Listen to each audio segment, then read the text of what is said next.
Welcome, everyone, to Windsor Express Train Tracks. I'm Justin Prince. Glad to have you with this week's edition of the show once more for Valentine's Day. And when it comes to the Windsor Express coming into this Valentine's Day, it's been an intriguing start to the campaign with some strong performances. In fact, a 3-3 start entering this week's edition of the show, where during the past week, two matchups took place. Once against a TBL opponent and one against a 4-1 rival. Starting off with the Newfoundland Rogues coming into town. That matchup went back and forth within the first half before a double-digit victory. 122-104 was the final this past Wednesday. Then the 4-1 rivalry kicked off once more just a few days ago, which went to another barn burner. That respective matchup finished 108-104, where at one point the Express did get within the final a tie matchup, in fact leading by 2 with a minute 35 to go before, at the end, the game winner was scored by Terry Thomas of the Lightning. So a lot to talk about when it comes to this week, especially with the festivities coming up for the Windsor Express. Joining us this week once more is the head coach of the Windsor Express, Bill Jones. And Bill, glad to have you with us once again for this week's edition. How's your Valentine's Day going so far? Well, Justin, over here, we just finished practicing for the day, getting ready for tomorrow's game. It'll go home and make sure that my wife has a nice car, a few flowers, and a great dinner. So I'm looking forward to spending the rest of my day with my family. It was a good day with the players. We had a good practice. Now we're ready to get down to business tomorrow. Well, let's start things off with discussing the games previous a little bit here, because Newfoundland Rogues coming into town, and the interesting thing in that matchup is it was very close for the most part of the scoreboard with a few different momentum swings up into halftime.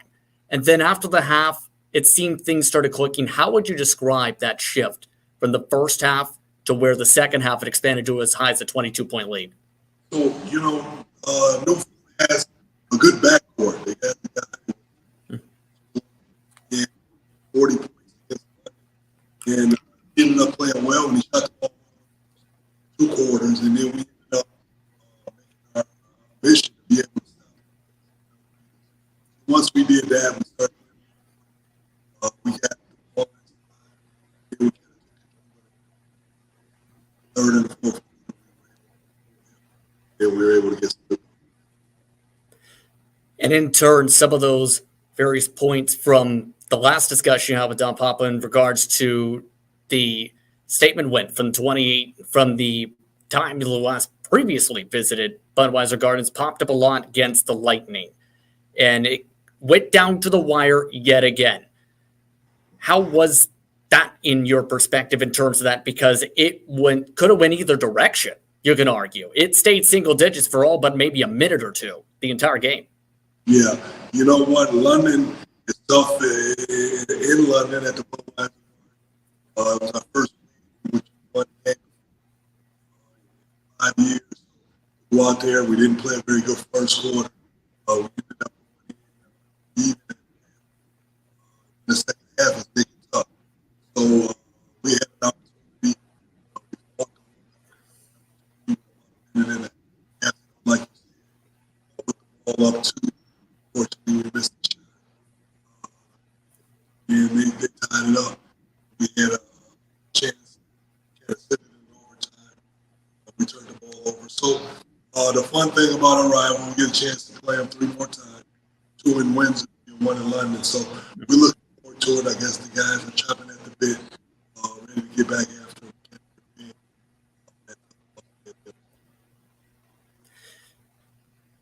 Now, apologies for the technical side in terms of the audio there. We will work on that as much as possible from you, Coach Jones, here for a quick second. But in that respecting regard, in terms of the performances too, Jamiron Jackson has been a huge part of this team this campaign. In fact, the NBLC, as well as the team today, honoring him with the Player of the Week with 26 points per game in those 2 matchups, about 7.5 rebounds, 3 assists per game. How big has Jamiron Jackson been, in your opinion, this entire campaign? He's been huge for us. A guy that we invited into training camp. He played in the TBL last year with one of our assistant coaches. and he came highly recommended, him and the lad. And he had touched land to make our team. He was our best player in training camp. He ended up starting our first game and playing well. He's been playing well ever since. And to be able to have 33 in one game and then come back with 21, be able to have two good games. He's shooting the ball well. He's a threat. He's automatic. So I'm happy for the young man, and he's showing that he's a good player, and he's showing that he deserves to be in our league. Yeah, he's been very strong when it comes to the shooting. Absolutely. Thinking back even to a couple weeks ago with that statement when you talked about where the threes he hit down the stretch to close things out, he's been very stellar shooting wise. Now, in regards to the London matchups, you mentioned it right off the top. A long stretch of games against London. How does that in turn play into the preparation for a team like this when you're playing them essentially 4 straight times in a row, including 3 times in the next week and a half? So for me, as a coach and as a former player, I love it because it puts me in the mindset of playoff basketball earlier on in the season, to being able to play against the same team. You know that the team will adjust. We know that we'll adjust and kind of make it competitive. And making it against your rival is some special basketball. And we'll have a big crowd tomorrow, which is rest of the trades. And then on Monday is family day. So we're looking to have big crowds. We're looking to have energy in the building. And hopefully that'll be able to give the players some energy for that next level that they need to go ahead and take care of business. It's going to bring up lots of different things to keep in mind when it comes to those 2 next home games, those respective home games. Once again, February 15th, then February 20th for the Family Day game. To touch upon the first of those 2 games, though, what do you plan to, not giving away the game plan, of course, have you been working on to try and execute for this upcoming game that you wanted to improve compared to what you've seen the past few games? So what Leonard is doing a heck of a job defensively and trying to take us out of our normal offense, trying to make us do things to adjust. And that's what we worked on in practice for our offensive end. And then defensively, they hurt us in the pick and roll. So we had to go over and shore up our coverage, something that our guys and our team is comfortable doing, just to be able to not let our small guys get buried on their big guys. So we're looking forward to the matchup.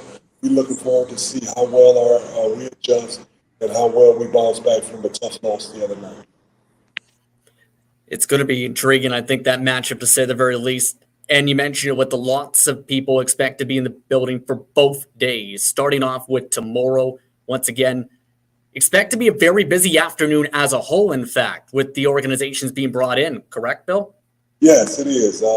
Last year, we had a specialty game in which we call it Express to the Trade. So it gives all the youth the opportunity to go in and look at potential trades that's around in the area, to be able to introduce. Everybody doesn't go to college. Everybody doesn't go to the university.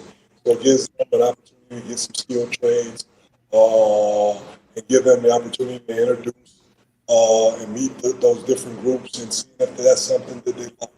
So they can go ahead and further their career and be able to do something that they love to do.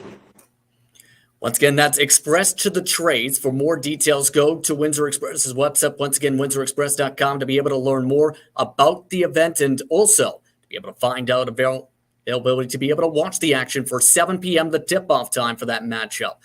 The big matchup, too, the Family Day afternoon matchup.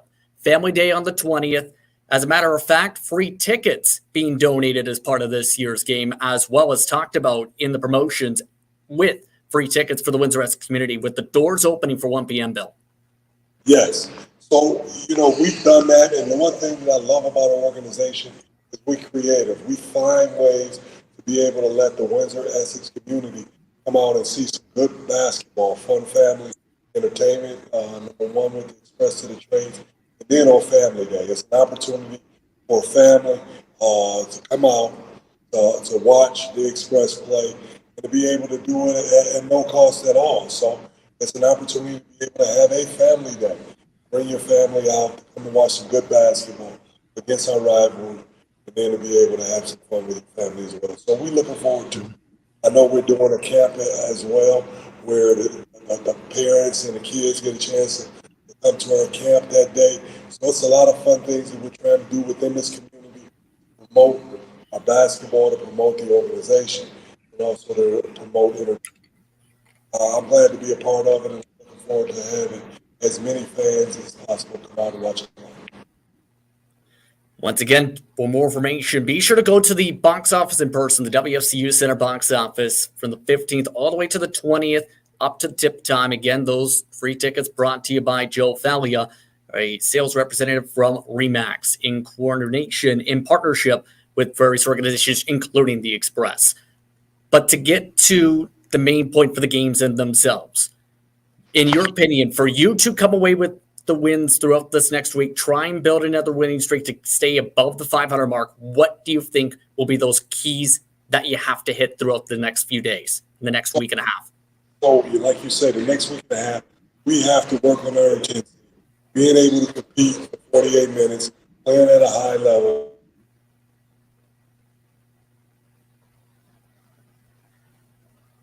Being able to not on us, we got.